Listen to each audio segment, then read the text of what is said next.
war with the most dangerous enemy that has ever faced mankind in his long climb from the swamp to the stars.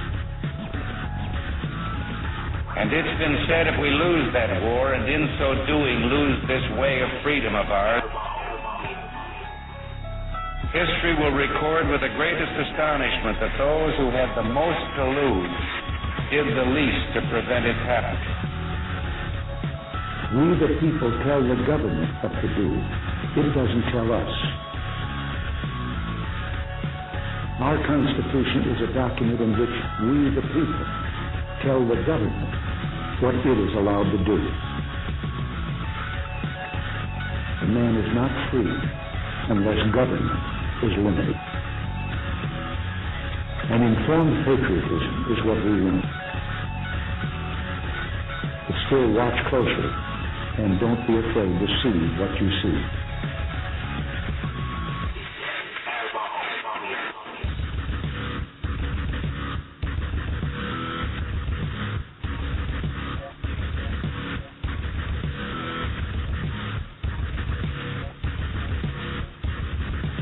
The very word secrecy is repugnant in a free and open society.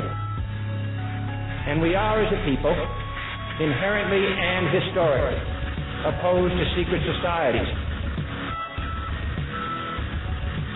Even today, there is little value in ensuring the survival of our nation if our traditions do not survive with it.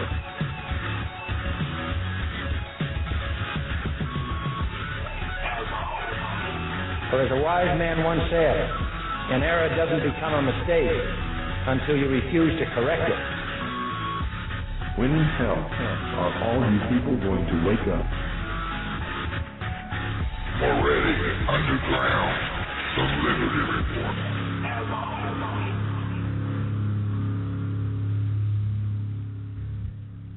Well, hello, America. Hello, hello, hello. Welcome to the Monday, June 9th edition of Moretti Underground, the Liberty Report, broadcast live from right here at PRN Radio Network, the exclusive home of the Watchmen of America program, by the way. Hi, Watchmen. I'm Joanne Moretti, and JoJo Norton, my great co-host, will be here in a couple of minutes to join me, and we appreciate you tuning in with us. Thank you very much. Our call-in number is 714-888-7404. And our chat rooms, both at Blog Talk Radio and right here at PRN, are open for you. Our awesome colleagues, Lynn, AstroTurf, and our own famous Anna, are there putting all the links to our sources, documents, articles, and other important information into the chat as a courtesy. So you have them right there at your fingertips, by the way, for your own files. These women are fantastic researchers, by the way. They're my great colleagues and most of all friends. They're the best in the business as far as I'm concerned, so please say hi to them and our other wonderful colleagues who are there. Thank you, guys. Appreciate you. Man, what a news cycle this has been since we last spoke. There are scandals, crimes, treason, shady dealings all over the place that we're going to cover today. But before we begin, we must first do our disclaimer. That's just to let our friends over at the Feds, the NSA, CIA, FCC, or anyone else who might be interested, that anything said on this show is my responsibility and not that of our cool sponsors, the Watchmen of America or the PRN Radio Network. The disclaimer goes like this. The comments made by hosts and or guest hosts or phone callers of the PRN Radio Network do not necessarily reflect the viewpoints, ideology, beliefs, or anything else of members of the Watchmen of America program or the Patriot Resistance website, either in past, present, or even future broadcasts. All right, well, now that that's out of the way, let's bring JoJo on, and we'll start this show. Let me open up her microphone here. Hey, Chickie.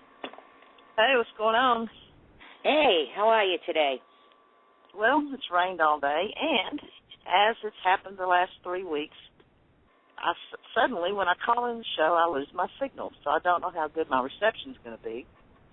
But it goes from bars to 1X every single time. So I just walked outside, too. It didn't make any difference, so I don't know. Well, right now I can hear you really good. All right. Today's June 9th. Oh, and I said if you can hear me good now, maybe I should go ahead and do my story first. Yeah. All right, go ahead. JoJo wants to tell you a story about Obamacare. Before we do that, though, Like Okay. I started to say, today's June 9th, and I had a good friend. Her name was Linda Gaglio, and she used to tell me this story. Every time I would say to her, "Man, you look tired," she'd say, "Yeah, I haven't slept since June 9th." Well, about 10 years ago today, on June 9th, she actually died. She told us that story forever. Yeah, I haven't slept since June 9th. I haven't slept since June 9th. And then, sure enough, June 9th, she didn't wake up 10 years ago. And we have another friend of ours, a very, very dear friend who I've known since my blogster days. Her name is Sonia Bliss. And she has been moved to palliative care. She sent me a note saying goodbye the other day. It's not goodbye. It's just I'll see you later. She's going to graduate before us. But she is a regular listener. And, Sonia, if you're listening, Godspeed to you, my friend. We'll be in touch. Yeah, all right. Now, JoJo wants to tell you about something about Obamacare that she was explaining earlier, and she can explain it a lot better than me. So go ahead, JoJo. Well, basically, you know, I've talked about Obamacare for forever, and it's kind of come to light a lot of the things that we thought was going to be bad are now even worse than bad. But I found this link today, and it's a month or two old, but it has some stuff in it that I hadn't quite heard before. And the title of it is Increasing Suicides Likely Under Obamacare, Obama President, whatever you want to call it. It seems if you're below a certain poverty line that you're not going to be able to get insurance or a subsidy or anything else. It says, in an ironic twist, Obamacare is now responsible for millions of impoverished Americans going without health care. Because of the way the Affordable Care Act is structured, many people who fall below the federal poverty line but live in states that didn't adopt expanded Medicaid coverage no longer qualify for any federal health care subsidies at all. And it's 24 states, and Louisiana happens to be one of them. So, if you, the subsidies only apply to those that make between 1 and 4 times the federal poverty limit, or basically between $12,000 and $47,000. So if you make less than $12,000, you're in deep kimchi. Meanwhile, most states that didn't adopt the federal government's expanded Medicaid provision have strict income ceilings for state-sponsored assistance. In Alabama, for example, the Medicaid ceiling is $2,832 for a family of 2 after deduction. That creates nearly a $9,000 gap in which people aren't eligible for any government assistance, leaving them in extremely difficult circumstances. So perhaps it's not so surprising that Alabama is dealing with an unfortunately high suicide rate. In all 24 states that chose not to adopt Obamacare's expanded Medicaid coverage, and they have good reasons, so it's not that they're shyster states or anything, because they said the prohibitive cost was too much. Several governors astutely noted that they didn't think the cost of expanding coverage was sustainable. Even though Obama offered the 3 years of coverage, many states said that they'd be up a creek after that funding disappeared, and that's exactly what my governor said. He said, we cannot afford it after the 3 years is up. So consequently, Obamacare has left nearly 5 million of the country's poorest people with no choice but to pay full cost if they want health insurance. So if you make $1,000 a month, how the hell are you going to pay $900 a month for health insurance? Actually, I know somebody that happened to. Well, I know somebody that it happened to that I know real good if that person applied. So it seems, I don't know why I'm laughing. I guess just because everything's so damn bad. It seems inconceivable, I can't even say that word, that the Affordable Care Act, which was passed on the back of a number of false promises, blah, blah, blah, y'all know all that. Obama's solution was to expand Medicaid coverage to anyone making up to about $16,000, funded entirely by the federal government for the next 3 years. But we all know that that's a financial disaster waiting to happen. So, meanwhile, the few governors who are acutely astute enough to recognize that the government needs to rein in its spending spree are now responsible for millions of Americans who are unable to afford health care. Well, you know, it's just like they're doing in what else we're going to report. He screws it up. Obama screws it up, and then he puts it on the back of the governors, like Texas and Arizona right now, to fix. And the same thing with these 24 states. He screwed it up. Those 24 states had fairly fiscally sound governors, and they computed the numbers and knew that their state couldn't afford it, so that's why they opted out. Yeah. So it's obviously and after 3 years, they're on their own, too, these governors. Right. That's why they opted out. Yep. And let me tell you something else, and I've said this over and over and over. One of the proponents of Obamacare was to lessen the burden on the ERs, and that's bull, because it's already happening. Already ER visits are up 12%. So somebody that falls into this poverty line that can't afford insurance and can't get a subsidy, the only place they can get health care is going to be in an emergency room. So there's already a 12% spike in the number of patients. Most are true emergencies, just like it has always been, but now it's even going to be worse. They're seeing patients that should be seen in these urgent care places, but they don't have the money. So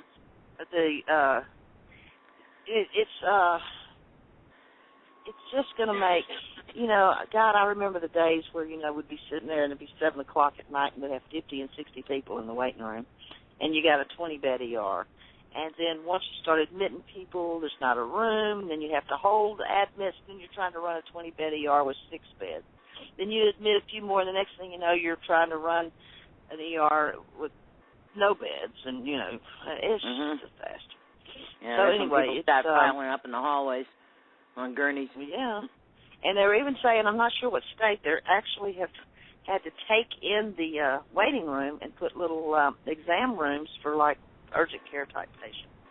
Yeah. And, there's been talk also that, like sometimes during the major flu seasons, they put triage tents outside and all that kind of stuff. So, yeah, they do that down here. And now they also have this crazy thing. Now they're switching it where only certain doctors can admit you to the hospital, and the ER doctor can't admit you. And now the doctors are quitting private practice and going as a hospital doctor. So it's a large confusion on getting admitted to the hospital in certain states too. Plus if a hospital releases you and then you get readmitted, the government, the Obama, they're not going to pay for it. Mhm. Yep. So back to the old JoJo thing I've been preaching for months and months and months, or probably a year, but you better go out and you better look and you better research, and you can follow my Facebook because I've done my research. You better find something that can keep you healthy and keep you away from the doctor. That's all I can tell you. If you want to know more, you can just go to my Facebook or send me a message, because I've extensively researched for 2 months. And you sure did, honey. I tell you. If you want to stay healthy, call me. Well, I'm not saying it's a guarantee, but it sure is a step in the right direction. So. Yeah, really. I have a pocket full of cash. It's amazing that what's happening. And she's right about the low-income people who are working poor or have like a higher end of disability, Social Security type thing. Oh, whoa. It's minimum wage. Yeah. Well, it's $8 an hour, and you're only working 30 hours a week. That's $250 a week. That's $1,000 a month. That's what we're talking about. Minimum wage. Yep. And low income earners. She's absolutely correct. Now, I personally have a friend who makes $1,100 on their Social Security disability. They couldn't get the Medicaid because they made too much money, so they were told to go to Obamacare website and apply for that and a subsidy. Well, they did that. They chose a policy, did all that. It ended up being $479 a month, and that is with an alleged subsidy. On an $1,100 income, that's half the income. Or just about half. That's a lot of money. And how are you expected to live? I can't believe they don't care. Well, I mean, if you're one of the what they call conspiracy theorists, and believe in Agenda 21, where if you've done any reading at all, you know it's not a conspiracy theory. You could probably play that in. You could probably just factor that right in there. Absolutely, you can. if you're in this poverty level, you really have no use to the government because you're not making enough money to pay them taxes. That's right. So you're really not. You're not. That's right. If you're not important. Yeah, if you're working, making minimum wage, you pay minimal tax. You get tax returns. So the only ones that are useful to them are the ones that are actually paying taxes. See, if you're working, you pay the government. If you're not working, the government pays you. They pay you. So once they have more that they're paying than are paying in, then they're going to have to start cutting back, and that's where the death panels come in. Hey, we have a phone caller, JoJo. Want to open up this microphone and see who it is? Area code 479, you're live. Yeah, this is Ralph down in Arkansas. Hey, Ralph. Hey, Ralph. How's the weather, Ralph? Y'all getting hit? We're getting hit down here. I'm only a mile from Arkansas. Yeah, well, my backyard is a swampland. So well, keep your head down. Keep your head down. You're still expecting more weather. You're getting more weather, too. Keep your head down. So what's up, Ralph? Well, I'm from Vegas, and that deal with the 2 cops being shot out there, that whole thing it sounds so fishy because, first of all, the two cops that they claim got shot, I remember them working that area in 1985 and 86. And, wow. But they claim that they started working for the department in 2001, but if you do the math or something, it's like 20 years and you retire right around 2001, something like that. You know, thank you for bringing this up because this is actually our lead-in story, and I'm glad you called about it. Let me say something before you start, Joanne, because Ralph, I got a friend in Vegas, and I talked to her today. She said that area of the shooting is gang-infested, most crime-ridden part of Vegas, and nobody in their right mind goes to that part of town anyway. Exactly. I live there. I know. All right. Now, if this guy is saying that those cops were cops back in the 80s, then they're certainly not 41 and 34 years old. I thought they were both 41 years. Right. No, one was 41, one was 34. But if they were back in the 80s, then what was he, 9 when he got on the force? Right. Plus, the photos are real old. Yeah, I definitely remember them. That's the first thing I said was when I saw their pictures, yeah, I remember them way back when, and then they said that, and I said, no way. And the other thing Ralph, is they said... Well, hang on, Ralph. Let me tell you what else my friend said. Okay. My friend has been to probably 4 or 5 different casinos today in her job, and she says that everywhere she goes today, everybody's talking about nobody knows these cops. Nobody remembers them. Nobody knows them. And that's pretty much unheard of because if you're in a town the size of Vegas, somebody's going to know those cops. Right. Right? Okay. Yep. And then, anyhow, go ahead, Ralph. Oh, and then the other thing is, those people, that couple started on Fremont Street with the shopping cart.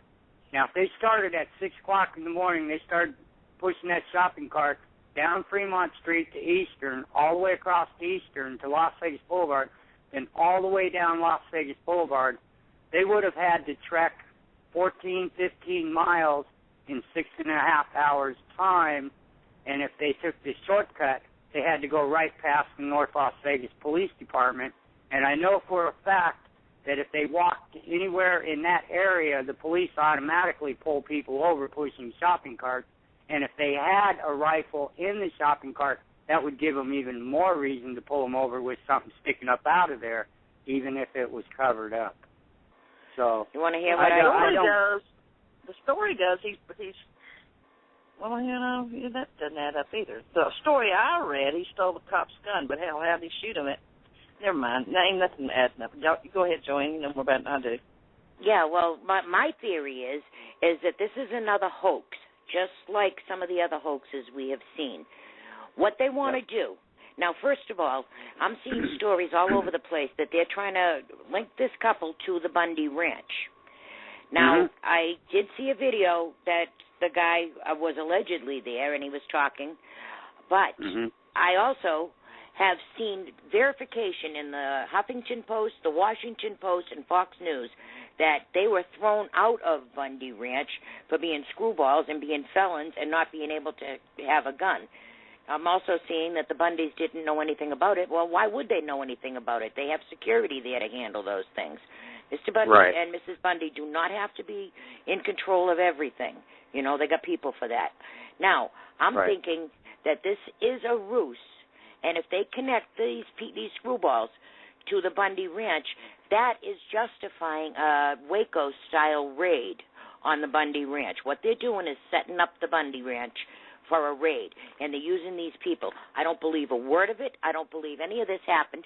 The details that these people shot up the cops, then left CC's Pizza, went over to the Walmart, told everybody to get out, and shot some guy, then went to the back of the store. Now, allegedly, the perp, the guy, lies on the floor. The woman shot him in the head and then shot herself in the head. That is a load of crap. Where did they have all this time to make it all the way to the back of the store and then have time to lie down, which takes a second. You don't just drop, and shoot him and then shoot herself unimpeded. And then you tell me that these cops are probably retired by now, and those are old pictures. This whole thing stinks to high heaven. It's a setup, and I believe that they are about to pull a raid on the family ranch. I think that, well, you all know that Janet Reno's deputy attorney general was Eric Holder, right? Right. So he's already aware of this. He was also there for the Elian Gonzalez thing, too. So I'm thinking that this is a whole bunch of hooey. Holder was right in the middle of the Oklahoma City bombing, too. Don't forget that one. That's right. The story here, this is from the Boston Herald. It says that investigators are looking into whether the husband and wife who shot and killed 2 Las Vegas police officers over the weekend had been at Cliven Bundy's Nevada ranch during the standoff. Well, I did see videos. And another thing, too, this kid, Jared Miller, he has a whole YouTube page. So how convenient he just happens to have a manifesto. Okay? Why do they all have a manifesto? Every screwball in the country who is about to pull something, I'm telling you, guys, this is a hoax and this is a setup. I'm going to tell you something else. I'm going to tell you something else that kind of piqued my interest. Psychologically speaking and behaviorally speaking, a woman is not going to be the one to do the assisted suicide. 99.9% the man shoots the woman first and then shoots himself. But there's another report that an actual concealed carrier person in Walmart exchanged gunfire with them. There was another story that the cops did, but the cops couldn't have because he stole their guns. So, none of the stories aren't quite accurate. Yeah, well, tell me how somebody with a long barrel rifle shoots himself in the head if you're a short woman. I thought they had the cop's pistol. That's what they said, but then they said, no, she had an assault weapon. I'm seeing stories right here that say she had an assault weapon. Did she use her toe to pull the trigger? What a joke. The whole thing's just a joke. I did see that they took the cops' guns, though, that they took the cops of their guns. And then somebody said they threw a Gadsden flag over them. How convenient. Throw the Tea Party in there, too, right? Well, I saw this coming. I knew they were going to do a false flag. I just didn't know it'd be this quick. And I knew they were going to try to blame it on the Bundy Ranch. And I just talked to an 80-year-old woman in Kansas City. She was about 80 years old. And the good news is that everybody knows what's going on now. If she knows, a lot of people know. I was in shock. She just read it all off to me, So, you want to know how to tell if this is a bunch of hooey? Is the cops' funerals. Every cop from the surrounding areas and across the country all show up at cops' funerals. They just had a firefighter funeral in Boston. They have the same type of send-off. And they had a cop's funeral in New York. They have a parade. They have the big ceremony for days. people talk about these ceremonies and the funeral and the arrangements and the families and the flowers and all of that. You haven't heard a word, have you? They're going to say we had a quiet, private burial. That doesn't happen with cops, not cops that have been on the force for a long time and killed in action. Cops come from all over the country to that funeral. Haven't heard a word about funeral arrangements, have you? No, and that Gillespie, if he would have just went out there and back to the people up at the Bundy Ranch, those 2 cops would still be alive. But that little chicken shit had to go pull this stuff. Well, Gillespie was the one out there. Gillespie was the one out there connecting this couple to the Bundy Ranch and to white supremacists and anybody else, you know. And then the Gadsden flag, they throw that over there, bring the Tea Party in. This is the biggest setup. I wouldn't believe a word of it. We better stay on our toes. I know that. Mm-hmm. We better really do that. And he's just a little weasel is all he is. And I think some of his men probably, you know, they might even turn on him, saying, you know, if you'd have just followed the Constitution, those guys wouldn't have got killed. So. Yeah, well, I don't believe anybody got killed at all. I think it's all a staged thing. I think they're crisis actors. Yep. And Can you direct me towards any information where I can research this some more?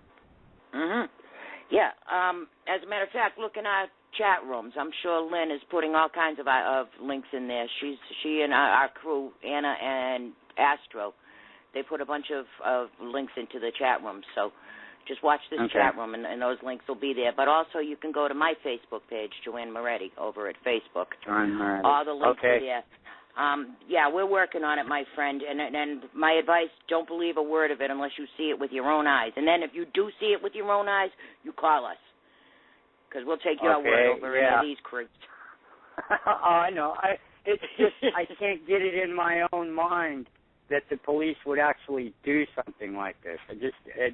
But then once I saw that I knew them cops, and it really started to dawn on me, they are capable of horrendous murders and stuff like that, or faking them and all this. So I am so pleased you called. What's the history on Gillespie? I mean, look at him. Look at Ralph Lamb that was there before him. His kids are out in Arizona selling drugs. They have been for years. I mean, that's the most corrupt police department there ever was. I watched that for years, too. I watched the murder of a 50-year-old man in the county jail back when I was a kid. You know, they're dirty, I'm telling you. Well, it's bigger than that. You know, if Harry Reid says jump in the state of Nevada, every one of those officials say how high and for how long. Yep. So Harry Reid just sold his ranch in Searchlight, too, by the way. Oh, he did. Mm-hmm. What did he get for it? They didn't say. They just said that he just sold it to someone else. So he's probably getting ready to hightail the country. No, he's not. He probably sold it to China. Yeah, he probably maintained the mineral and water rights on the property, too. Ralph, I want to thank you. I want to thank you. I am so glad that you know those cops and you know their real age. That one of them arrested me. That's why I know. So, and then there's one more. Real quick. I was doing that thing on the Arkansas Rebellion where they were going to throw me out of my house. I don't have time for that this time. Yeah. But I'll call back and keep you guys informed on that. It's not really looking good for me, but, you know, I'm not backing down. I got my head up high, and they're going to find out this little guy will stand up and fight back. Good for you. If you can get a hold of your old arrest record copy, I'm sure that there's got to be a file somewhere. Find that cop's name and the date on that. And that'd work. That would be incredible evidence. Yeah, I'm not glad you got arrested, but, you know, I'd be glad if that evidence exists. Well, I was drinking back then, and there's 213 arrests total because they were stacking charges. So it would take me a while. Yeah, well, I'm not bragging, but, you know. Yeah, well, you put the search word with that cop's name in it in the box and see if that'll narrow the search for you. Yeah, okay, that'll work. I will get to the bottom of this. I just got that to would, now. So you have no idea what that evidence would be worth to you. all right. Hook up with us So- on Facebook. Are you on Facebook or Twitter? Yeah, I'm on Facebook, but my wife just mostly plays the video games on there, and it's all plugged up with that stuff. But what? You give me that evidence, I'll come over and clean your computer for you. Really? Oh, I wish you would. It's running slow, so yeah. I'll get that. I'll tell you what. I'll get that paperwork. It don't cost that much, and I actually wasn't arrested. They did drop the charges, but there still should be a report on that, right? Yeah, and that cop's name will be on the bottom of it, the arresting officer. And the yeah, date. I got him. Yeah. I know that's okay. Yeah, well, That's what I'm once going to do, you and then find I'll that, get back in touch with you. yeah, once you find that evidence, get in touch with us before you go anywhere with it, because that'll get you killed too. So you're going to have to cover your bottom there. But thank you so much. Yeah, okay. We'll talk to you later then. Bye. All right, wonderful, Thanks. Ralph. Thank you very much for calling. Sure. Wow, that was cool. That was cool. I hope he can get that evidence. All right, let's move on here. We got to talk about this Berdahl thing for a few minutes. Okay. Yes, yesterday. Was it yesterday? It was Saturday. Saturday, Obama was on with Brian Williams, and Brian Williams was asking him why he didn't talk to Congress, and his response was, "My people followed my principles, and my government doesn't require that." Let's break that down a little bit. His government, right there, he was making a distinction between himself and the actual United States government. He was telling you that he was a dictator, that he doesn't need Congress anymore, he doesn't need the courts anymore. And we're going to get to those two things, too, with proof that he's overthrown them. So Valerie Obama, told us right after the election. Yeah, well, Remember that. Obama did tell us that, too, and Valerie did tell us that. But I want to play his words for you so you can hear it yourself, what he said. And then we're going to, this came from Alan West. He says, yesterday in an interview with NBC News regarding why he didn't seek approval for the Berdahl swap, Obama's arrogance was in full flower when he said it was a unanimous decision from my government. Funny how that goes. Lincoln said it was a government of the people, by the people, and for the people that shall not perish from this earth. So choose this day, Obama or Lincoln's definition of the American constitutional republic. It is truly the difference between tyranny and liberty, and that's from Alan West. Now, let me play this audio for you. President Obama sat down with us for an exclusive interview at a time when things military happened to dominate the news, chiefly Bo Bergdahl, the U.S. Army sergeant, coming home to the U.S. after years behind enemy lines in exchange for those 5 prisoners from Guantanamo Bay. On the subject of Bo Bergdahl, there is real confusion, and we're hoping you can clear up this one point that arose last night and today. What was the reason for not informing the 8 members of Congress who would customarily be informed by this? Brian, I have to tell you the same thing that I've been saying for the last several days, which is we have a rule, a principle, that when somebody wears our country's uniform and they're in a war theater and they're captured, we're going to do everything we can to bring them home. And we saw an opportunity and we took it. And I make no apologies for it. It was a unanimous decision among my principals in my government, and a view that was... Hear that? A unanimous decision in my principles in my government. Who is this guy? I can't believe that he would do this and say my government, my principles. All right, now, he is justifying going around Congress. Congress made a law. He signed that law, even with a signing statement that says that he thinks it's unconstitutional. All right, the law said that he has to notify them within 30 days. Well, he didn't do that. He didn't give them any notice. As a matter of fact, I think it was Harry Reid who was the only one who was talked to, and that was 5 hours before the release.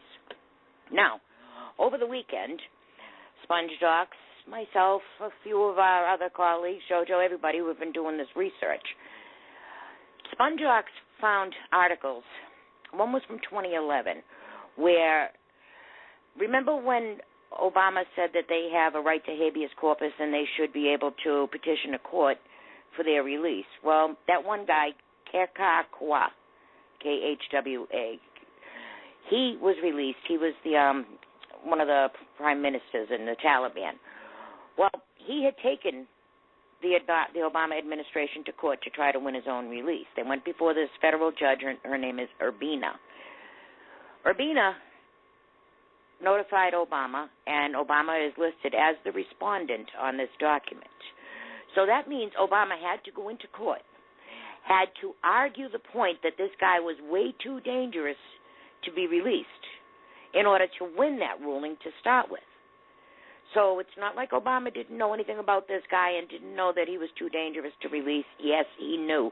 Not only did he know, he fought about it in court and won. And then he went around his court order and defied the court and released him.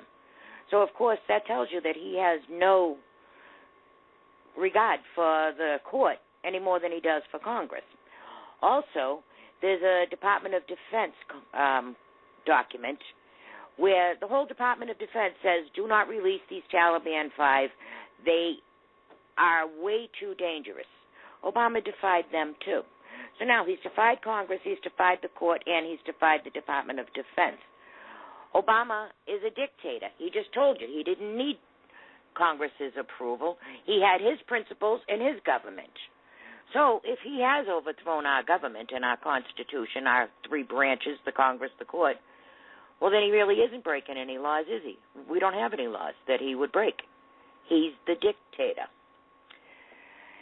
They go on and on and on. Now, the administration wants you to focus solely on Berdahl. We had to get him home. We leave no man behind. Even though Berdahl walked away, and there is a WikiLeaks document that even backs up the story that the platoon mates are telling, how he walked away, how they looked for him, how they knew that he had contacted the Taliban, how they knew that he had defected, not just went AWOL. He actively sought out the Taliban. And that's all in the WikiLeaks. Nobody ever yet has said that the WikiLeaks cables are lying, have they? They did everything. They talked about Julian Assange and how bad he is, but never once did they say that those documents are untrue. Now, they say that Berdahl's condition was deteriorating, that on the video it looked like, he was sick and all that. That video was 5 months old when they received it. So how would they know whether or not his condition was deteriorating? They wouldn't. Anyhow, from the Daily Caller, one of the main claims that the Obama administration made to justify giving up 5 Taliban commanders in exchange for Army Sergeant Bo Berdahl has been undermined, according to U.S. official who says he's physically sound.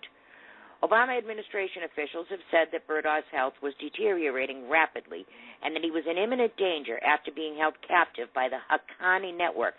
Make sure you remember that, because the Haqqanis are on the terror list, okay? Because of his condition, a deal to free him from captivity was fast-tracked, the administration has maintained. But U.S. officials who have been briefed on Berdahl's condition since his return to U.S. hands told the New York Times, of all people, that he's healthier than expected. According to the report, the official said that Berdahl is not malnourished. He weighs 160 pounds, a healthy weight for his 5'9" frame. He suffers from skin and gum disorders, typical of poor hygiene and exposure, but otherwise is physically sound, one of the Times reporters said. Berdahl's recovering at the Landstuhl Regional Medical Center in Germany. The Times added other details of Berdahl's development since he was freed last Saturday. They go on about he was in a metal cage. It says he is physically capable of traveling back to the U.S., the official said, but not in a mental state to meet his family or face the media attention that is likely awaits him. Berdahl also donned his Army uniform for the first time since being captured, the Times reported. Unbeknownst to Berdahl, who does not have access to news in his German hospital, questions are swirling over whether trading him for the 5 Taliban commanders was worth it. He's been called a deserter by many, but it goes on. It says some lawmakers have also expressed fears that the 5 Taliban leaders who were released will return to the Afghan battlefield. We also know that's true. Now listen to this part. According to the officials, Berdahl bristles when hospital staff calls him sergeant rather than private, his rank when he disappeared on June 30th. He says, "Don't call me that," said an American official, according to the Times. "I didn't go before the board. I didn't earn that."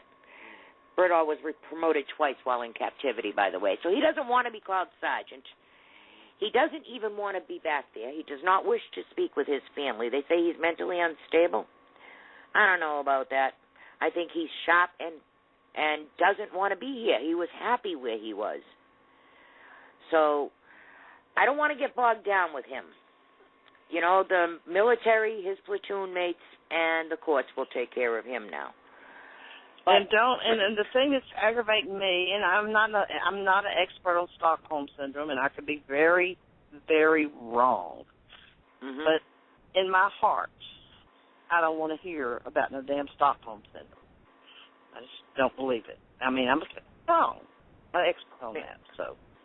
Yeah, and you know, and there's another BS story coming out of this government. He lost his ability to speak English. Are you kidding me? I've been out of Boston 15 years and haven't lost the accent even. Never mind learn how to speak. So you still that's can't say it all. You still can't say R or squirrel or yeah. We don't need that. Yeah, and I use the word wicked in unimportant places. Anyhow, now we have a bigger problem. Remember, all right, I put out a timeline. And on May 24th, we were going through Bob Berdahl, the father's tweets on Twitter, and who he talks to, who is following him, and who he follows. He's got a lot of shady characters in there, including Al-Qaeda. On May 24th, he put out repeated tweets with video attached. Now, he did it about 9 times to different people. I'm still working to get the rest of the Gitmo detainees released. I'm still working to get the rest of the detainees released. He did that over and over and over again and included the same video, which was a praising Allah. There is nobody on earth who's going to tell me that wasn't a signal. He was telling somebody that the deal went down. On May 24th, it was a Saturday, he put out those tweets. On Sunday, Obama went to Afghanistan. Karzai did not meet him in Afghanistan. But by then, of course, Karzai must have known that he was cut out of the deal.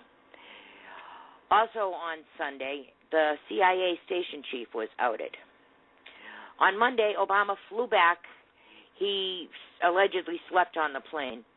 He rolled out of the plane without a tie and a wrinkled suit with that thumb-to-nose salute and attended a Memorial Day ceremony. That was on the Monday.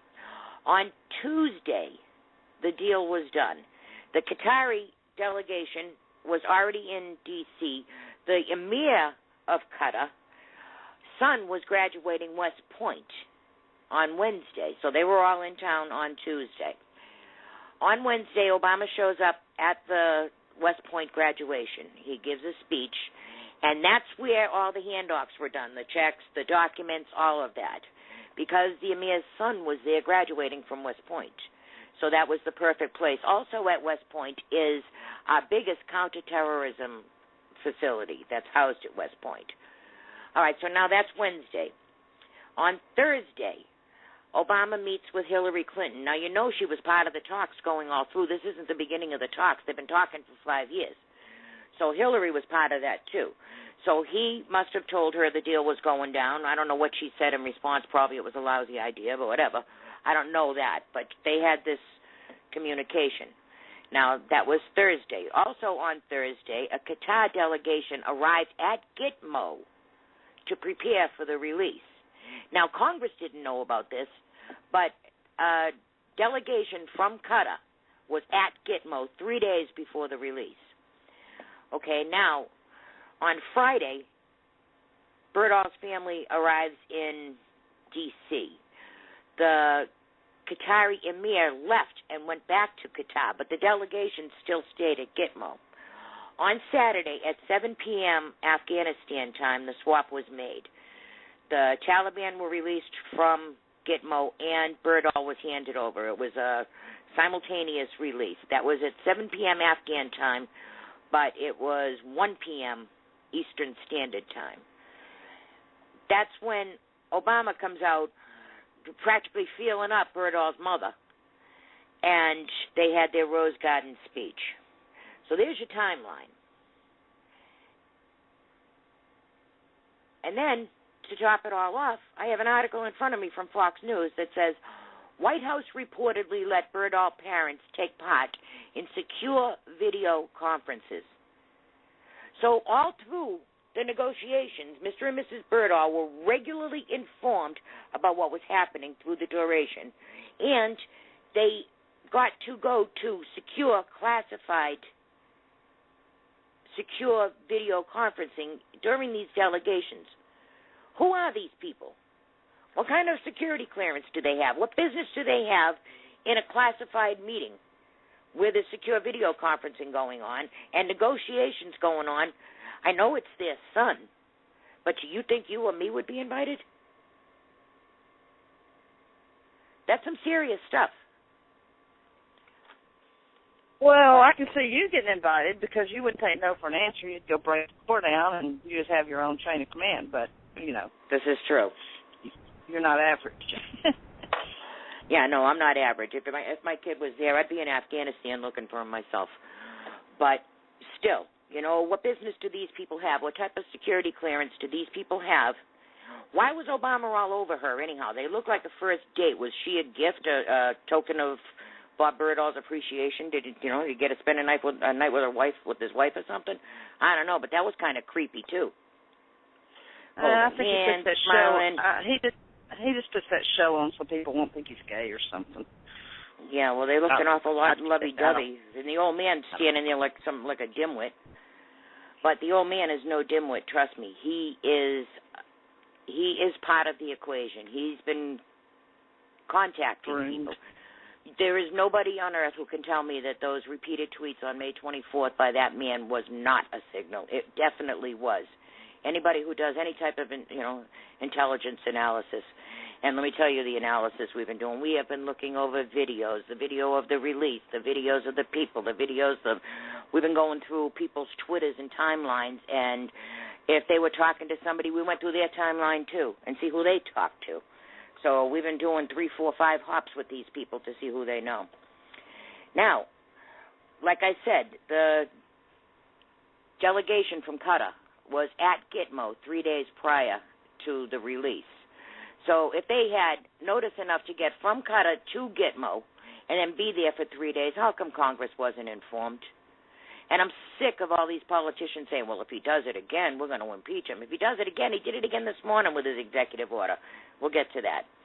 Anyhow, from the Weekly Standard, did Gitmo detainees know of transfer before Congress?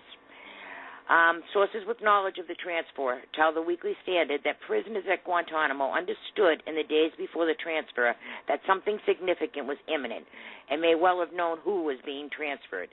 The security profile at Guantanamo had been raised, these sources say, and the daily routines of several prisoners had been broken up. Ramzi Qassem, a law professor at the City University of New York, who has represented detainees, told the Associated Press that the coming transfer was hardly a secret among the prison population. Qassem told the Associated Press that the guards explained the heightened security as cautionary measures taken in advance of a coming hurricane. Any of you people out there see any warnings of a hurricane going on down there? There hasn't been a hurricane yet. Hurricane season just started on the 1st, by the way. Yeah. Anyhow, the 5 Taliban members spent most of their time in recent years held at Camp 6, a relatively low-restriction facility where detainees are free to interact with one another. Each prisoner to be transferred typically goes through a series of pre-release procedures, including a physical examination. One source tells the Weekly Standard that there is virtually no chance the 5 Taliban commanders didn't understand what was coming, particularly because they would have all been subject to that pre-release processing. The detainees who have access to a wide variety of media had been able to follow the public reporting about the potential prisoner swap over the past 5 years. The article goes on, and it goes on that link that I told you came from Sponge Talks, then went to the Gulf Times. It says, the Gulf Times, a newspaper headquartered in Doha, Qatar, reported that Qatari government officials had been at Guantanamo Bay for 3 days prior to the transfer in order to escort the prisoners to Qatar.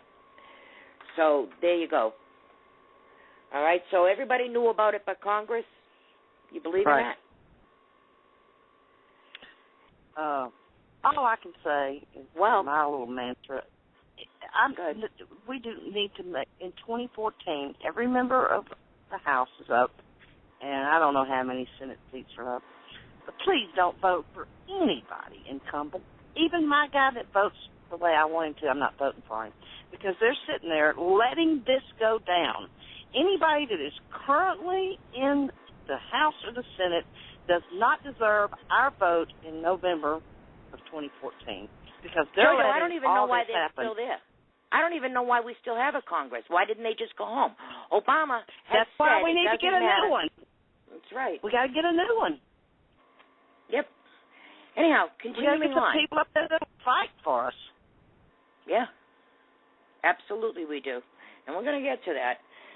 But I want to continue on because Harry Reid came out and said that they did get in touch with him. He did know about it. Oh, he did. No one else was informed about it.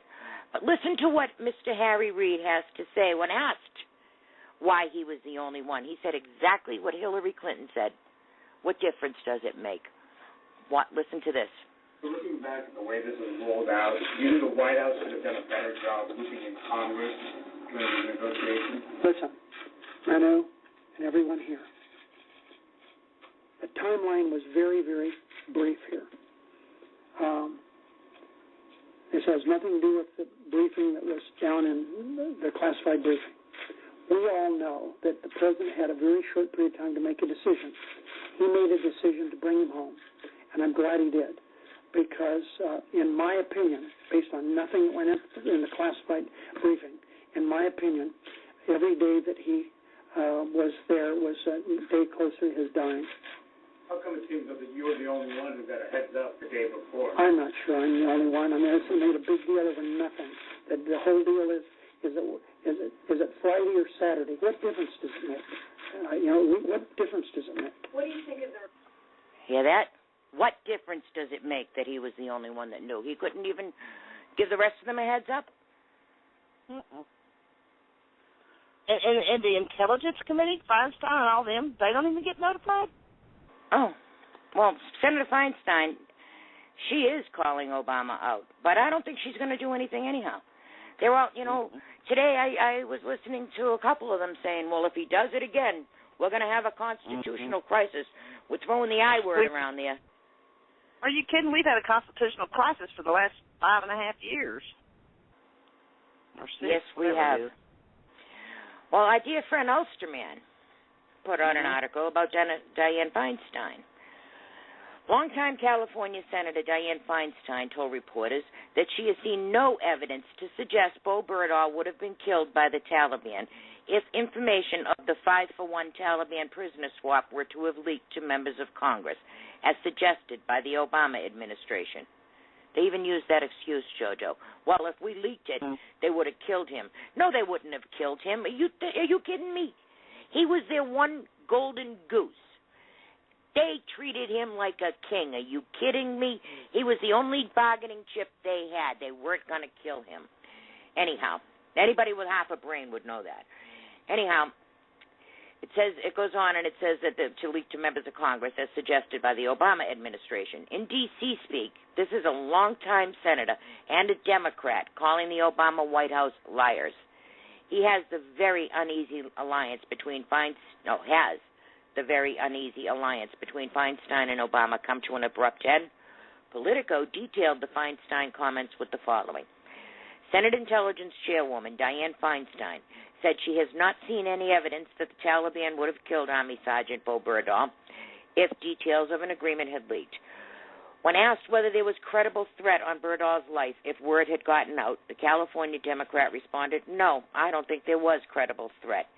In addition to the Feinstein comments were various media reports indicating Bo Berdahl, a week after being taken back into American custody, has yet to speak with his parents.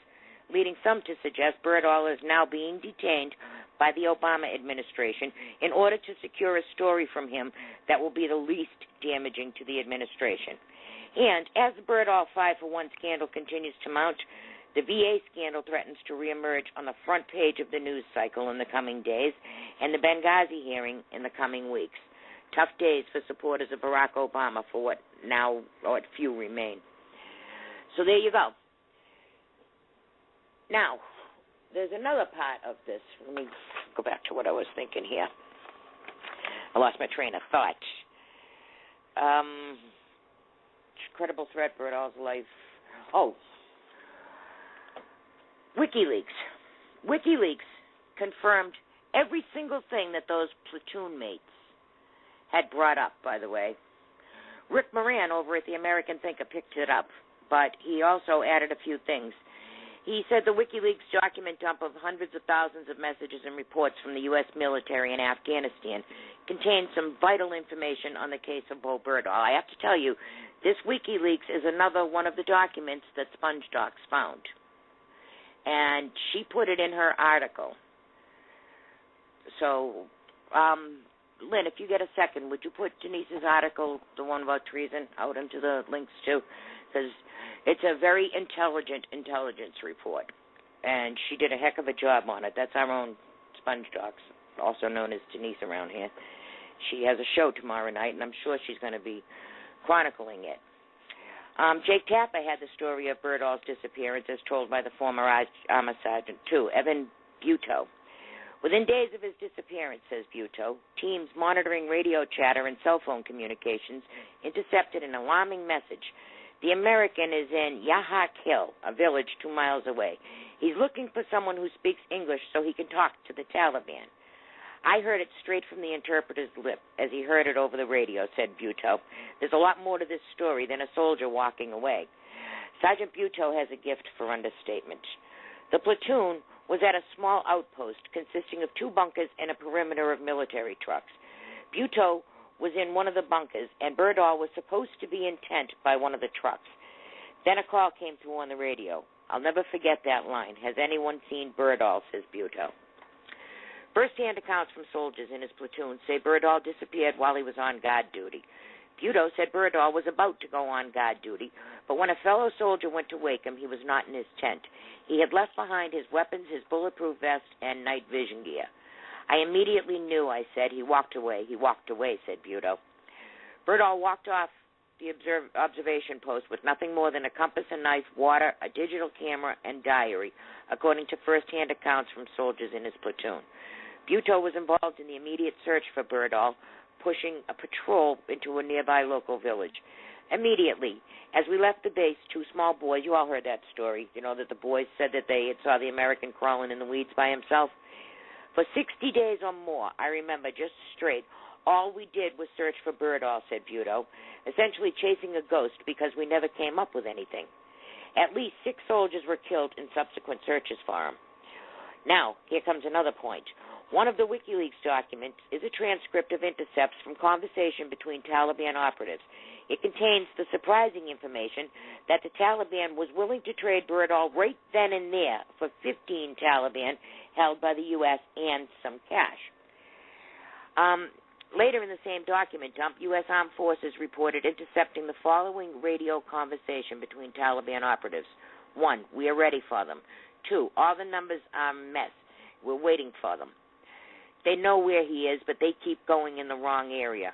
Okay, set up the work for them. Yes, we have a lot of IED on the road. God willing, we will do it. We were attacking the post. He was sitting taking expletive. He had no gun with him. He was taking expletive. He has not cleaned his butt yet. What shame for them. I don't think he, W2ES, look, they have all Americans and helicopters, planes are looking for him. I think he's a big shot. That's why they're looking for him. Can you guys make a video of him and announce it all over Afghanistan that we have one of the Americans? Oh, we already have a video of him. So they're talking to themselves. The elders were asked by the Taliban to a trade between the U.S. and Taliban. The Taliban terms are 15 of their Taliban brothers in U.S. jail and some money exchanged for the private.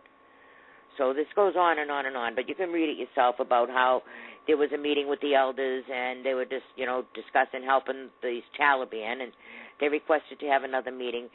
So they never did harm Berdahl. They knew that they had something good there, and that they immediately wanted to set up a trade. So there you have it, my friends. Now that you know all about Berdahl, let's let the military just keep on rolling. Yeah. And I saw another story too about how he was okay to get out of the hospital, but the doctors were slow walking it because of the controversy. Since when does anybody's medical care just depend on controversy swirling? That means that they're not letting him go because they're trying to get a good story out of him. And another thing, too, they say, well, the truth is going to come out and stuff. Let me tell you something. If there were documents out there... They're military doctors, and they're getting their orders. They still have to follow orders. Yeah, they do have to follow orders. You're right there. But if there was information out there, documents or anything else that proved that this kid was taken, that he didn't walk out on his own, that he was tortured or anything, I guarantee you they would be on the front page of the New York Times, because that would make Obama look good. So you haven't seen those documents, then you're not going to. Yep. Well, y'all want to hear a little feel-good story? Something that you can, smile about? All right. This kid, John Meese, who pepper sprayed the shooter at Seattle last week, the little shooting at the school. Well, someone went online and found out that he was getting married June the 21st, and he had an online registry and all that other kind of stuff. So people started donating like crazy. And he ended up, as of early Saturday, he had more than $11,000 had been raised for the couple to go on a honeymoon. Oh, that's so sweet. Yep. That's how you treat heroes. That's right. And he was of course, they were in a no-gun zone, but he had some mace, and he maced the guy and tackled him, put him in a chokehold, and then some other students helped him out. So there you go. He was brave. Yes, he was. Yes, he was. I want to get back to the Taliban release for a second. I'm all done with Berdahl now. We're not going to talk about him anymore. But Obama, the day after this all went down and the chips were hitting the fan, he announced that he's going to release Osama bin Laden's bodyguard from Gitmo because he wants to start a milk and honey farm. Let me tell you something. Milk and honey is code for the United States, okay? The land of milk and honey. That was a message to tell everybody that not only is this guy, Osama bin Laden's bodyguard, getting out, but he's coming to the United States. Gateway Pundit put it out. He says, it keeps getting crazier and crazier. Obama's going to release Osama bin Laden's personal bodyguard from Gitmo because the prisoner said he wants to build a milk and honey farm. Abdel Malik Wahab al-Rabi was a bodyguard for Osama bin Laden before he was captured. Now Obama wants to let him go. And the New York Post put out an article. But this guy is definitely al-Qaeda. Obama is going to release him. He's next on the list. And if you think that they're not going to do bad things, remember the Uyghurs? Remember Obama released all the Uyghurs out of Gitmo? A couple of them got a restaurant out in the Bahamas, and some of them went to South America. Well, two of them that were released to El Salvador have disappeared. They just walked off, and they are now in Turkey. So what do you think they're going to be doing? They're going to be attacking Americans again. They can't keep track of the Uyghurs, who were probably the least dangerous. And Qatar, they don't even have these guys on house arrest. They were supposed to. Now, Qatar. Let's talk about Qatar for a second. Let's Again, Denise had put out the article about treason. But so did Ulsterman. I'm going to do Ulsterman's article here. He's completely flipped out. There was an article, and it was about the Stinger missile that took down the chopper. Well, they picked up the shell of that Stinger missile that took down the chopper. I might have even been Extortion 17. But that Stinger missile was tracked back to the United States. And guess where the United States had sent that particular missile that took down that chopper full of Americans? To Qatar. Qatar gave it to the Libyans. Listen to this. This is from Ulsterman. Oh, my.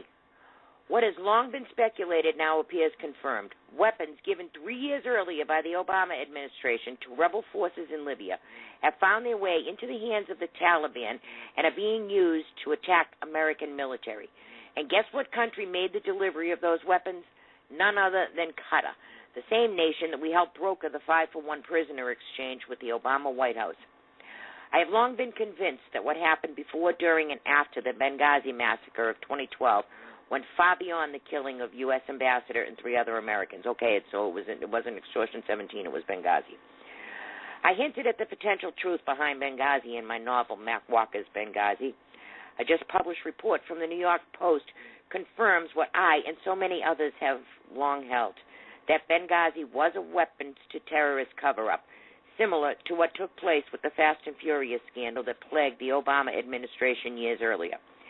With Benghazi, though, these weapons were delivered to forces that had long declared war on the United States, meaning the Obama administration engaged in treason by knowingly arming the enemies of America.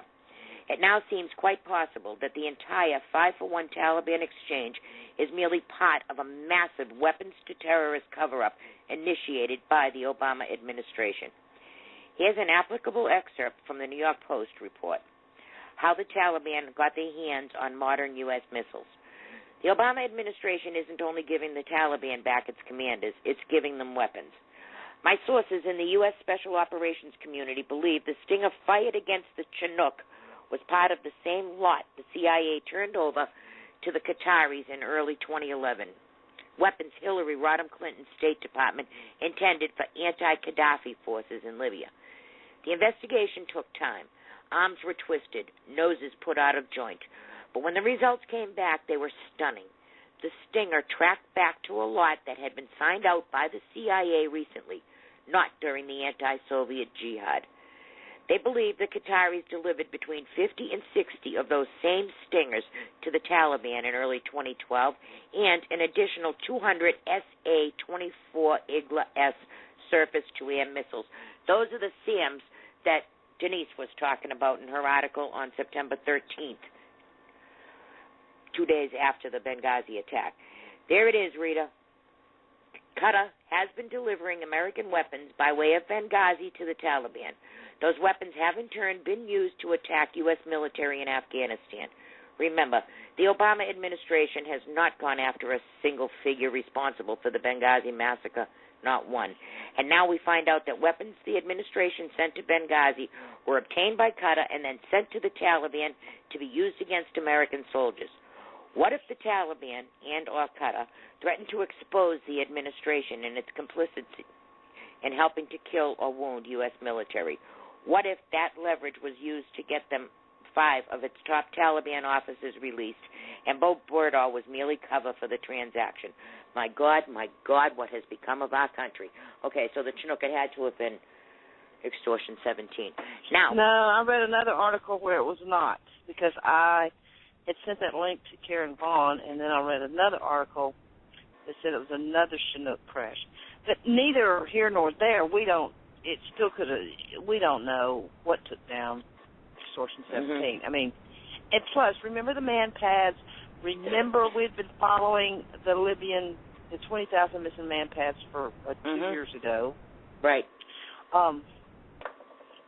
And everything's a lie. Just like, I mean, I know this is a big controversy when bin Laden died, but there's documentation he died December the 20-something or another, the 12th or something, 2001, from more than one place. And then this mysterious burial at CBS and blah, blah, blah, blah, blah, blah, blah. And that's where Extortion 17's problem came from. Extortion 17, allegedly, because we'll never know who, was in on the bin Laden alleged kill, or whoever they killed, then all of a sudden it just seems like they had to disappear, and they certainly did, didn't they? Yep. The witnesses. Well, I got another thing about Berdahl, another thought about that. We all know that Berdahl walked away.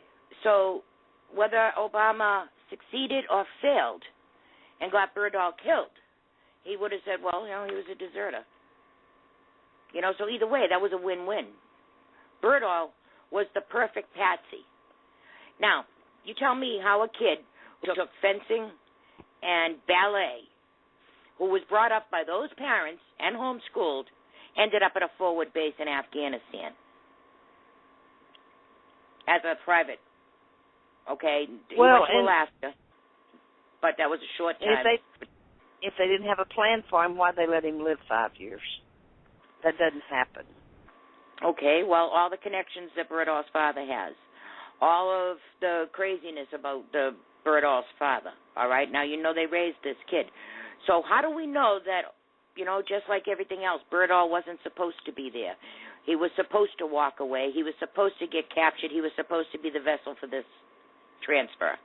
Obama wanted to give them back the whole time. Obama's wanted to get rid of Gitmo since before he was elected the first time. This could be a setup. We're used to seeing setups. It smells way too fishy. He's too cozy with those Berdahls. They were in secret meetings. I don't know, this kid took ballet. What's he doing in a forward base? He just, I don't know, sounds like a setup. What do you think? Oh, well, I think everything's, to me, I said from the get-go, I thought it was a plan. Yeah. And the more and more information comes out, and the more and more how convenient, how neatly packaged, how he just walked away this one day. And the WikiLeaks says that the Taliban said that they were purposely looking in the wrong direction for him. So were they told to go look over here or go look over there instead of where he actually was? And the WikiLeaks also says that twice the U.S. government knew exactly where Berdahl was, but they were denied the go-ahead to go and rescue him. And that was during the course of the negotiations. So Obama wasn't going to rescue him. He wanted the Taliban out. That's the only logical conclusion. Mm-hmm. Otherwise, he would have sent them in to rescue him. Men died over this. And then they said, well, it was too dangerous to go in after him. But it wasn't too dangerous to go looking for him and get 6 guys killed during looking for him, right? And they knew that the U.S. government was looking for him. They knew that they were sending people out, and they were setting up the IEDs, according to WikiLeaks. This is all too fishy for me. Hey, everybody, we're back. You're listening to Moretti Underground, the Liberty Report, right here at PRN Radio Network, the exclusive home of the Watchmen of America program. You all know me. I'm Joanne Moretti, and my great co-host, JoJo Norton, is here with me, too. And we're happy you stuck around. Thank you. Our call-in number is the same as always, 714-888-7404. And don't forget to check out our chat rooms, too. Our fantastic colleagues are in there. Lynn, Anna, AstroTurf. I see Red's in there. I'm sure Scott's around here somewhere. So say hi to everybody when you get in there. All right, I want to just do a couple of more quick follow-ups. Hold on, because I want to update something here real quick. Okay. This is from a guy named Mike. I'm not going to use his last name. Okay. He was head of security at the Bundy Ranch. He says, for starters, let me say this. I have said this numerous times here and in many circles and in conversation and in many public meetings and in countless private emails, PMs, conversation. If our revolution was to go violent, then I will feel my work has been in vain. Love is our greatest weapon. Intelligence is our greatest tool. Nullification is our greatest strategy. People in the streets is our greatest mobilization. Peaceful resistance is our greatest resource. Restoring our Constitution to its rightful place as the supreme law of the land is the goal. He says, now, with that being said, does anyone have any questions why From the 7th to the 12th of April, I worked so hard to do the vetting of all the first responders to the Bundy Ranch. And all those that did respond that were vetted by me had the password. This has to do with the Las Vegas. The shooter, yeah. In case you don't understand that. He said, from the 7th to the 12th of April, I worked so hard to do the vetting of all the first responders to the Bundy Ranch. And all those that did respond that were vetted by me had the password at the ranch. The password was Mike and his last name. I am sure by now everyone has heard of what happened in Las Vegas. That's a good example of why I do what I do and why I do what I do. Imagine if those two idiots had been there on the 12th. So anyway, and he's saying, now to those that disarmed that idiot and told him to leave the ranch, namely a guy named Jerry, my hat's off. And so anyway, so Mike was there. This is from the horse's mouth. The guy showed up, was run off. He was disarmed and ran off because he was an idiot.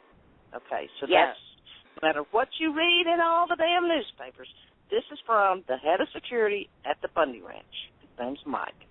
Yeah, there's also a blog that one of the friends of the two screwballs put out that said that they were thrown out, and a couple of the other friends are saying that they were thrown out. So I believe that, you know. I mean, the people at the Bundy Ranch are there for a reason, for a civilized reason, and he's right. Imagine if they had been there. I mean, that would have turned into a bloodbath. So I'm glad they threw them out. And, you know, I'm thinking that this is just a sneaky way to justify a raid. So we better everybody be on their toes. That was good. Thank you, Mike. And thank you, whoever sent that to you. Pretty sure I got some ideas. After the situation with the Taliban and Obama giving up the Gitmo detainees and all the crap going on with the Israel and the Iranian situation, the Iran Ayatollah came out yesterday, and he was standing up on a stage. He had this huge banner on the front of the stage that says, America cannot do a damn thing. U.S. has given up. That's what it said. Iran Supreme Leader Ayatollah al-Khamenei took to the stage last week to proclaim the U.S. has given up on using military force to stop its ambitious goals and to boast that a worldwide Islamic awakening cannot be stopped. Speaking on the occasion of the 25th anniversary of the death of his predecessor, Ayatollah Ruhollah Khomeini, the founder of the Islamic Republic who died in 1989, Khomeini issued his first public reaction since U.S. President Barack Obama asserted in a foreign policy speech at West Point that his diplomatic relation with Iran were proving more effective than the threat of military action. Obama has said that the U.S.-led international coalition has afforded an opportunity to resolve our differences peacefully with Iran. And for the first time in a decade, we have a very real chance of achieving a breakthrough agreement, one that is more effective and durable than what would have been achieved through the use of force. Khomeini, however, took away a very different conclusion from his negotiation table. Speaking from a stage decorated with a banner proclaiming America cannot do a damn thing, according to New York Times report, Khomeini proclaimed on June 4th the U.S. has given up on military action. They have renounced the idea of any military action, the leader said. They have understood that in Afghanistan and Iraq, after a military invasion, they were harmed. Therefore, it can be said that they have given up on the military attack. So that's, we lose, they win. Can you imagine that? That's what's going on there. Now, Valerie Jarrett, Ulsterman again, put out an article about Valerie Jarrett's nuclear Iran, and he says Iran-born Valerie Jarrett is considered by many to be the most powerful behind-the-scenes figure within the Obama White House. She has been a fixture there since day one and appears intent on remaining there until the last bit of power is squeezed from the years-in-the-making creation that is Barack Obama. One of Jarrett's projects has been Iran, the place of her birth. Not so long ago, the thought of nuclear Iran, a nation that has long been primary sponsor of terrorism throughout the world, was inconceivable. That has all changed. And now Iran is on the verge of going nuclear. having enjoyed nearly 6 years of Valerie Jarrett's approval to do so. While the news cycle is now dominated by stories of the 5-for-1 Taliban terrorist swap and or the VA scandal, or Benghazi, the IRS, or any other number of administration scandals, the Obama administration has been consistently purposeful in freeing Iran from the obstacles of seeking to go nuclear. Valerie Jarrett has played a pivotal role in this agenda and is now on the verge of seeing ultimate success. Reports out this week from both the UK Guardian and Israeli news sources outline just how fragmented the relationship between the Obama White House and Israel has become. Not only were Israelis stunned to learn of the administration's verbal and financial support of the terrorist Hamas group's involvement in the new Palestinian government, but for years Israel has called upon the United States to help defeat Iran's push to become a nuclear power. Iran, in turn, has repeatedly threatened to wipe Israel off the face of the earth, and should it have the powers to do so. Among the most concerning aspect of nuclear Iran is Israel's concern that if it were to initiate a series of military strikes to reduce or eliminate the rogue nation's nuclear program, not only would the United States not stand with Israel, but would go so far as to condemn the action. Such a concern is well-founded. Political insiders have suggested Jarrett has repeated her demands to the president that he work to lessen ties with Israel and instead create a stronger relationship with nations like Iran and Palestine. This article goes on, but we absolutely have to pay attention to this too. Now, you remember, we have said many times on this show how Valerie Jarrett has been engaged in secret talks in Qatar with Iran. You know that the Palestinian government has made a pact with Hamas, and they are now one government. And this is just, the whole Middle East is going to hell. It's just going to hell. Oh, the whole world is going to hell. Yep. In a handbasket. Yep. I got two things about Hillary Clinton, then we're going to talk about Tamarisi and the immigration influx coming across our border. Oh, yeah. Yeah, you better hurry. We only got 30 minutes left. That's going to take a lot of time. Yeah. Well, Hillary, put out a book, and there's a major factual error about Benghazi in her book. The Daily Caller says that Hillary's new book, Hard Choices, got basic information about security measures in Libya before the Benghazi attack. Totally wrong. In a chapter defending military readiness at the American diplomatic outpost in Benghazi, Clinton wrote that while there were no Marines stationed there were Marines at the American Embassy in Tripoli, where nearly all of our diplomats worked and which had the capability to process classified material. This is untrue. According to congressional testimony delivered by General Carter Ham, who was commander of U.S. AFRICOM during the attack, his testimony was delivered in June 2013, a year before the book was published. Marines weren't sent to the embassy until after the attack, a fact that chapter seems to be trying to obscure. So remember that. They sent the Marines in after the attack was over. There were no Marines there. And do you know that Hillary is broke? She's had a hard knocks life. Yeah, right. Yep, she can relate to all those people struggling. She was struggling to pay for those mansions, That's what she said. Hillary Clinton, this is Breitbart, Hillary Clinton admitted in an interview with ABC News that she had made $5 million giving speeches. Hillary told interviewer Diane Sawyer that after leaving the White House, she and Bill had struggled to make ends meet. You have no reason to remember, but we come out of the White House not only dead broke, but in debt. And we struggled to piece together the resources for mortgages, for houses, for Chelsea's education. It was not easy. Clinton goes on to complain about her tax bracket, saying, you had to make double the money because of, obviously, taxes. This almost sounds like a complaint that taxes are too high, but that couldn't possibly be right. If it existed at all, the barely scrapping by phase of the Clintons' life didn't last very long. Hillary took a nearly record $8 million advance to write a book in December 2000, before she and Bill left office, by the way, according to their 2001 tax return. The Clintons earned an adjusted gross income of $16 million. Maybe that's just by getting, compared to what they would make later, but it's still a lot of money. And then you look at the houses. She made $16 million that year. Now they're worth over $100 million. So she's just scraping by.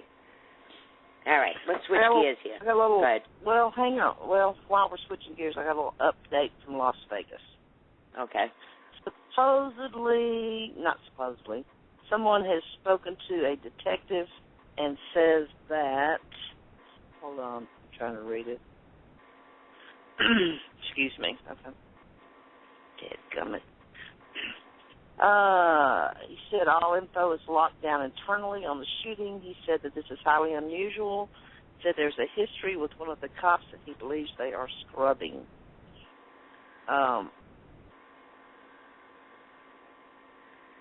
Yeah, maybe something, and it has to do something about it. It's very corrupt and has something to do with the cops' service time on the force.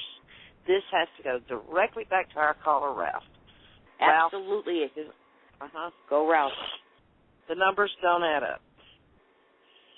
Ralph, I hope you hook up with us so you can send us some info in private. Guys, message if you're out there on listening, Facebook. Please pray that Ralph can find that arrest report, the dated arrest report from that cop. But yeah, you know, if your update is right and Ralph is right, this is fishy, and I'm telling you right now, it's a setup, it's a hoax, and if there was any blood and guts, let me tell you what, they were crisis actors. We should look around and see if anybody was looking for crisis actors. Well, look, that's two sources, miles, hundreds and thousands of miles apart that don't. Yeah. Yep, one's in Arkansas and the other one is in Las Vegas. You there, JoJo? I think I lost you. JoJo's phone cut out. Oh, bummer. She'll call back in. She's got another phone. All right, let's switch gears here. And while she's gone, I'm sure that she's going to be looking up some more information. Now, two stories live on this show from two different people. One's in Arkansas and one's in Nevada that don't know each other, have serious doubts about this cop situation.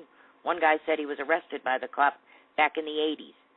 So that's this whole thing didn't happen. This is a ruse. We better figure it out. But please pray that he finds that information. All right, let's switch gears because we have a Marine still being held down in Mexico. And they had 123,000 people that signed the petition to the White House. Remember, Obama said that if you get 1,000 signatures, that I will acknowledge a petition. Well, he kind of did acknowledge it the other day. I heard somebody asked him about the petition, and he said, well, we're going to let that take its due process. So he's not going to do anything to get that Marine out. That Marine didn't defect. He wasn't being used as part of a setup. He's not a Muslim. So if that Marine's getting out, it's not going to be with Obama's help. I guarantee it. This article says that the White House breaks its silence on jailed Marine in Mexico, and it wasn't really breaking the silence. They just said that it's different because Tamarisi isn't being held by the Taliban. He's been incarcerated in Mexico, for more than 2 months after he says he mistakenly crossed the border into the country and he had 3 guns with him. Those were all legally registered guns to him, and on this side of the border, they were legal. He didn't mean to make that turn. Greta Van Susteren took the trip, looked at the signs, looked at the roads and everything. All right, let's talk about the VA for 1 second, and then we're going to get to this illegals kids flooding across the border. Denise put out an article today, and it's called The VA Gangrene Gate. Too bad Eric Shinseki left government service at the lowest point of his career. He should have, and he deserves a scarlet letter for shame. Alas, the VA audit report is here. It does virtually nothing to solve what the whistleblowers have revealed. For reference, the House Veterans Affairs Committee did their job and contacted Shinseki by letters more than once. While letters seem feeble or shallow, they are in fact part of a congressional record, such that Shinseki could never claim ignorance of the gigantic malfeasance that required and begged for his attention and action. The White House now says the VA is deploying mobile medical centers, hiring staff to try to address 57,000 patients waiting for health appointments. Did you know that number? 57,000 veterans are on the permanent waiting list. The one that you never get off of, like permanent hold? Well, they're waiting for health appointments, and this is coming from an audit report. The House passed at least 6 bills in the last several years in earnest, attempting to fix the VA. By virtue of these bills alone, should have gained the attention of Shinseki, as every government agency has a congressional liaison that keeps pace with all legislative actions. All the legislation passed by the House arrived in the Senate, and, well, Harry Reid and, of course, Senate Veterans Affairs Chairman Bernie Sanders were too busy at lashing out at other matters like the Koch brothers to take up the measures. Given the gravity of the VA and the solutions passed by the White House, there is zero excuse for the Senate leadership to claim stupid on the matter. There is a paper trail and a congressional record to prove the actions. Both Harry Reid and Bernie Sanders belong before Ethics Committee for violations. They belong in an investigation by FBI for being complicit in perpetuating death, sickness, and actually falsifying government documents. Where's the outrage? How many moral compasses are broken? What were the DNC's talking points? Where was Barack Obama? Where was the White House Chief of Staff? A whistleblower in Arkansas reported a patient choked on his own vomit and died the next day because emergency equipment was not properly stocked at the Department of Veterans Affairs Hospital in Little Rock. Another whistleblower said a patient died from a heart attack at a veterans hospital in Maine after the on-duty doctor failed to respond to an emergency code, delaying proper treatment for more than 2 hours. The Democratic-led Senate Committee on Veterans Affairs failed to hold sufficient oversight hearings into problems at the Department of Veterans Affairs, despite Republican demands dating back more than a year to do so. The VA, moreover, failed to provide the committee with information necessary to address the problems. She goes on, she says the committee's lack of initiative angered Republicans on the committee who wanted to address health care issues, like the kind that led to secret waiting lists and preventable veterans' death at the Phoenix, Arizona VA Medical Center. And in Jackson, Mississippi, 7 whistleblowers came forward with allegations that patients' health was jeopardized by filthy conditions and unread imaging tests and x-rays. Other practices in Jackson included scheduling patients to see a doctor in fictional ghost clinics or double booking appointment times, which often resulted in the veteran going unseen. So there you have it, ladies and gentlemen. All right, JoJo's back. Let me open up her microphone. Go ahead, JoJo. I was just going to start about the illegal kids flooding across the border. Any more updates before we start? Yeah, but nothing I can put on the air. Okay. Yeah, one of my friends just posted a picture of a little baby in this crowd, and it looks like measles. So they're bringing across all kinds of diseases, but measles, scabies, MRSA, whooping cough, all kinds of viruses. I mean, it's just the whole thing. And let me just say what I got to say before you get started. You didn't walk to the border from Guatemala and Honduras. Somebody is funding, flying, busing, bringing these women with small children and middle-aged children to the border, or all the way into Texas and wherever, Arizona. I mean, all you got to do is use your common sense. You're not a mother with 3 kids, and you're not going to walk from Honduras, okay? So, this is part of the plan. It's part of the amnesty plan. It's part of the big picture. So back up from what you see on mainstream news and just use your damn common sense.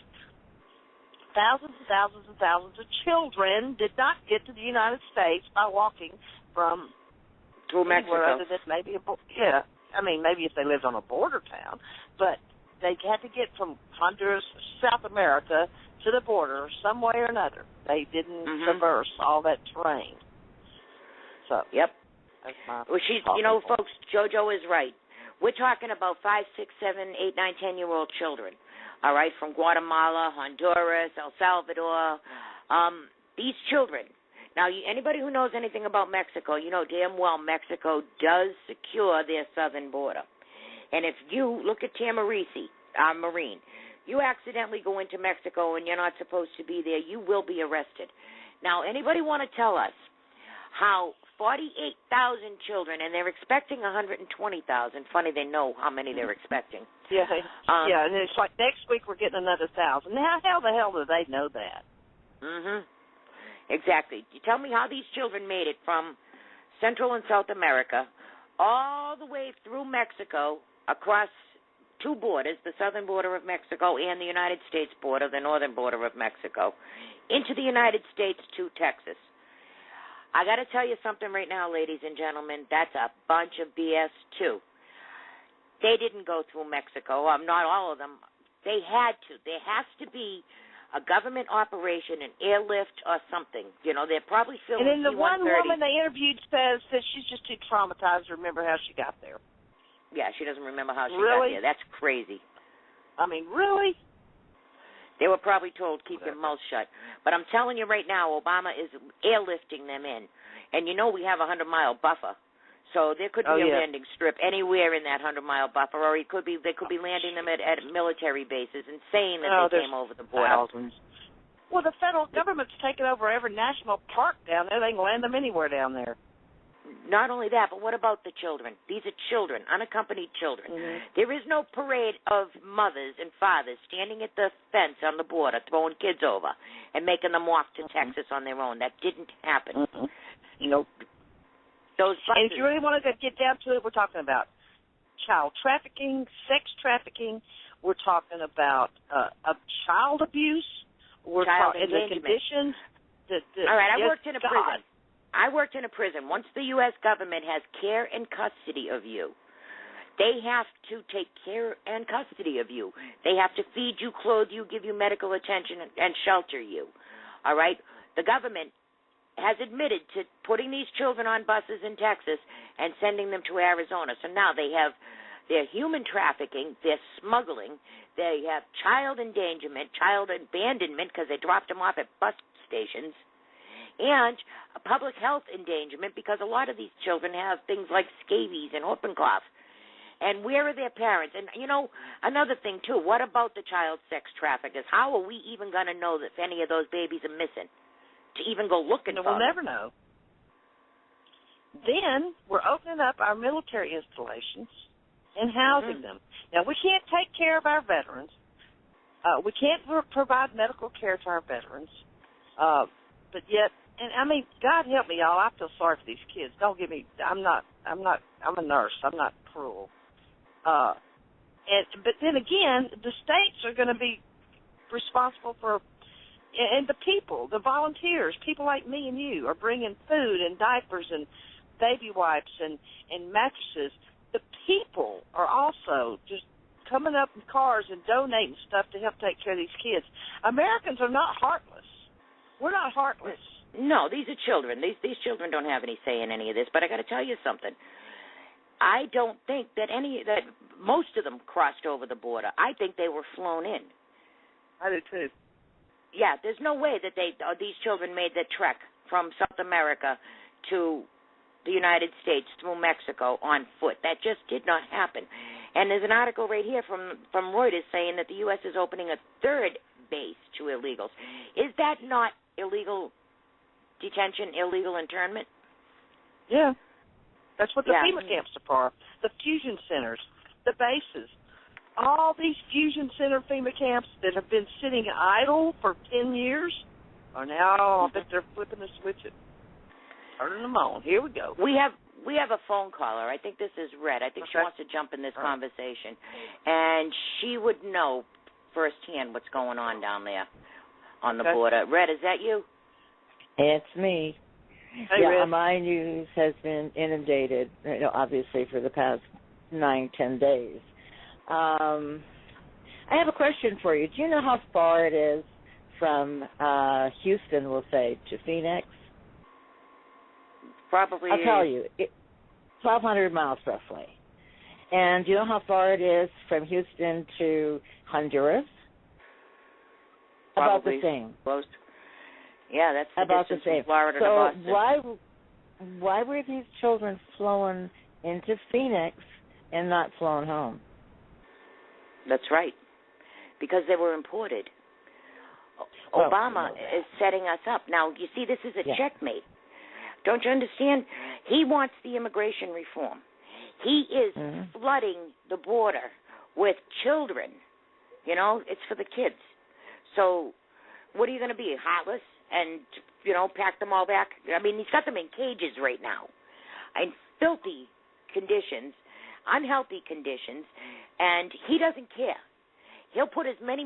He'll send 48,000 more if he has to. Well, where are child services in all of this? And you know, I mean, there's so many questions that come to my mind. You know, as far as liability by shoving these kids into Arizona, isn't he creating a liability, a massive liability for Arizona? I mean, when you take kids across borders, transporting them across borders, is that not kidnapping? I mean, there are just so many issues that come to mind. He's legally. endangering them. He's endangering them. You betcha between he is. Predators and hazards and health issues and no supervision. He's endangering children. Some of the people in Phoenix and Tucson have actually taken the youngest ones into their homes with them. But then I worried, I think, my God, what if these kids have some kind of a communicable disease? You know, you don't know what they're bringing to their home either, right? You know, I'm not heartless. I sure am not. And, you know, everybody's running down to the, to the Greyhound bus station and carrying water and food and clothing and all kinds of stuff. Some of these kids have not had a shower in 10 days. No, that's great for MRSA and bacteria and fungus and everything else. 10 days. I mean, yeah, well, I'll tell you something else. Well, I want to interrupt. Let me interrupt. Because I noticed this afternoon on all these pictures I looked at. The majority of the boys in these pictures have had a haircut in the last 2 to 3 weeks. And, I mean, trust me, I know exactly. And I looked closely. Some of them's hair was long. It had been probably 6 weeks or 2 months since they had a haircut. The majority of them had had a haircut in the last 3 weeks. Did they carry the damn clippers with them from Honduras? Explain that to me. Now, none of them were fresh haircuts. No. They weren't fresh haircuts like they've had one in a week. They were all like 2, 3, 4 weeks out from a haircut. And how would you look? This I know. Well, sure. Well, how would you look? Think about it. If you walked 1,200 miles, we'll say 1,200 miles. If walking 1,200 miles, how long would that take you? 1,200 miles is a big distance. Your hair would be down to your you-know-what by now. And some of those younger, teenage boys might even have beards. I mean, because they're, some of them are like 15, 16 years old. That's another thing, too. How do we know that those young males, the 15 to 17-year-olds, aren't some sort of a jihadi, too? We don't know who these people are. You have no idea. And the thing is, it's not like when you bring people through normal channels and get, clearance on them and find out who they are, what their affiliates are, any records that they have, any illnesses, again, like I said before, they're not checked out. I mean, they're just dumped into the population. And I can't, to me, this is so astounding. And you know how upset I was, Joanna, about this. I really lost it on the weekend. I got to tell you something. Pajamas Media, they said Central Americans say news reports in their countries are encouraging them to make the journey north to the United States. Yes, they are. All right, so if the news channel is telling you that, then they have information on how to arrange that trip. All right? They're recruiting. Now, mothers do not just put their children over a border to parts unknown. All right? Not those numbers. You might have one or two, but not that many. Plane. They put them on a plane. And they had all kinds of guarantees that these children are going to be taken care of and delivered to whatever destination. Now, Holder is using money for border security, for lawyers for them now. He just took $550 million to get them some lawyers. That should have gone to border protection. And everybody's saying, well, get some people on the border. Those people, I'm telling you, those children did not cross the border. They were flown over. No, they didn't. No. Securing the border isn't going to help. And now they've yanked the Border Patrol in Arizona. They've yanked them off the border to become babysitters. They've established this huge warehouse in the Nogales area, and so now that's what the Border Patrol are doing. They're being babysitters. I mean, I'm sure some people are walking across the border, the ones that can get there, but not in those numbers. You didn't make it all the way through Mexico undetected, not 46,000 of you. They couldn't. Somebody would have noticed. Mexico would not allow them in. I mean, there is just no way. They stop them at their southern border all the time. they're arrested, they're interned, and then they are returned. So right. there's no way that this number... That tells me that they flew right by Mexico in the air. Yep, right over Mexico. And you're talking 48,000 children. 48,000. Right, and those news channels that are promoting it, you know damn well there's a program down there that's saying, come to America, get on the bus, get on the plane. Yep. And, this isn't just they just happen to come walking through here. Now, Obama's going to lose the majority in the Senate. His window of opportunity is closing. And then, of course, Harry Reid, again, he hired the White House immigration staffer. So now, if you didn't think Obama took over the other two branches, why is he putting his own staffers in Harry Reid's office to control immigration policy? Right here, from Politico, Senate Majority Leader Harry Reid is bringing on a White House staffer to handle immigration policy, his office confirmed today. Tyler Moran, who is currently the Deputy Policy Director for Immigration at the Domestic Policy Council, has been hired by Reid to be his point person on the issue. He wasn't hired by Reid. He was placed in Reid's office. Reid just got to pay him. But, yeah, Obama has taken that over. So what do we got to do about it? What can Jan Brewer do about it? Can she stop the buses from coming into Arizona? No, she can't. People have been calling her office all day, and apparently the response they get that she has no control over the matter. Well, Obama said he has no plan to stop the immigration dumping. No. And I said to her, you go ahead and you stop the buses, stop the planes. I said they don't have to come here. Keep them in Texas, and then Texas refused them. And, they have to be refused and turned around. I mean, that's all there is to it. They came on a military plane, my God, into Tucson today. And I said, you've got to stop them. And I said, I don't care if Obama sues your you-know-what off. I mean, I really don't care anymore. First of all, the worst part of this whole thing, I go back to the humanitarian thing. There are no facilities here for these kids. Where are they going to stay? I mean, people have been going down to a bus station and bringing them water and stuff. Is that a way for a child to be? Is that a place for a child to be? Like, is it predators? My God. They'd be better off in Sheriff Arpaio's tent city. This is ridiculous. Actually, they would. I mean, they really would. Except it's hot. It's 110 degrees in Arizona right now. I mean, everything about it, it's just so...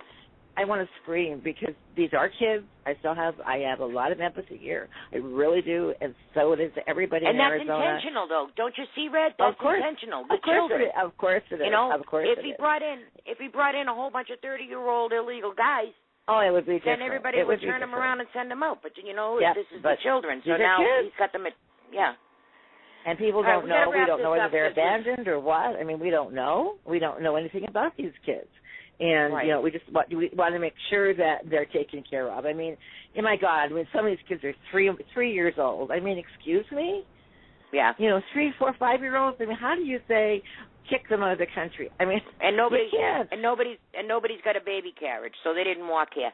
Hey, we got to wrap this up because we're running out of time. Red, is there anything you want to just, close out with? No, we'll continue. Are your representatives something? Well, we'll see what happens. Thank you for taking my call.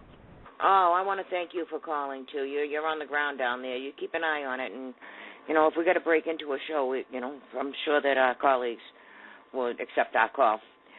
Red, thank you very much. It's got to be discussed. Okay. You guys have a good night. Yeah, you too. Right, bye-bye. Hi, JoJo, your turn. You got any closing comments, anything you want to say, anything that you can suggest that, we do about this? No, don't ask me what we can do about it, because we obviously can't do anything, because the majority of America would rather be asleep. So if it ain't in your backyard, I guess don't worry about it. That's the way they all think. So, call the Sergeant at Arms. Everybody's been begging everybody, call the Sergeant at Arms. The number's all over Facebook.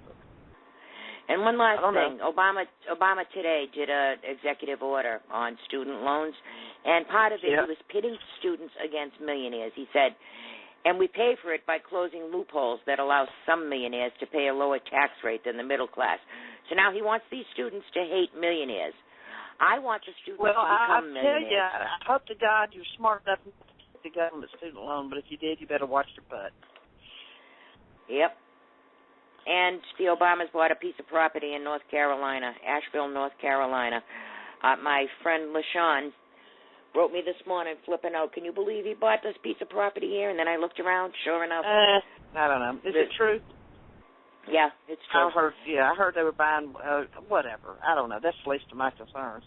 Where the heck and our last he's going to end up with. Our last update, Justina Pelletier is soon to be going home. The Massachusetts Department of Health and Human Services filed a motion that agrees to send Justina to her home in Connecticut. So they're making the transition for her now. So all your prayers and calls work. JoJo, thank you very much. See y'all next Monday. Monday. Talk to the show. All right. All right. Bye-bye. All right, guys, that's all the time we have for today, and we hope you enjoyed our show. Thank you very much for listening. Everybody who called, all you cool people in the chat rooms, thank you. Ralph, JoJo, Red, thank you so much. Lynn, AstroTurf, Anna, great job. Stay tuned to PRN.